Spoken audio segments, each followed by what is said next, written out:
Even though we should be waiting for the Lord's coming with joy and excitement in these last days. What is the reason that this time has become a time of suffering? The reason is explained from verses 2 to 4. The beginning of verse 2 starts with self-love. And how does the conclusion of verse 4 end? It concludes by saying that it is more than loving God. What is the reason that loving yourself has become a problem? Still, isn't it much better to love ourselves than to belittle ourselves? Isn't it better to look at the world with a positive and optimistic attitude rather than having a depressed and pessimistic one? But the problem is that it becomes an issue because we prioritize that over loving God. Then this connects to idolatry. What are the specific manifestations of loving oneself more than God? What follows is the love of money and pride. There is also slander, disobedience to parents, ingratitude, and a lack of holiness.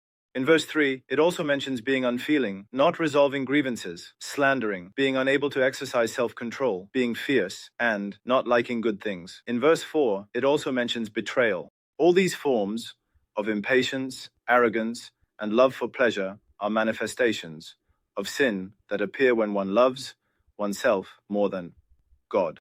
As you may already be well aware, the word for sin is known as hamartia, which essentially means to miss the mark. The very purpose for which humans were created is to aim for God, the target, to look only at God, and to love God, and live according to His will, as expressed in the lyrics of the song we sang today.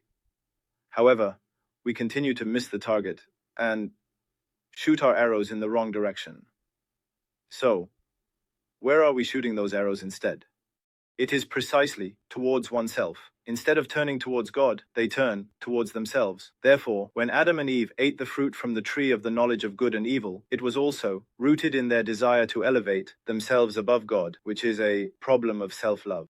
When the target is completely missed, that is sin, and it leads to a broken relationship with God due to sin. Beloved congregation, the purpose of our human existence is not to achieve self-fulfillment, to take care of oneself healthily, or to live life by boosting self-esteem.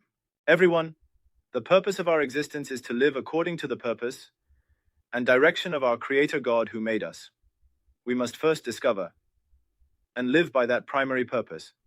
Only then can we consider issues like self-fulfillment, loving ourselves healthily, or boosting our self-esteem.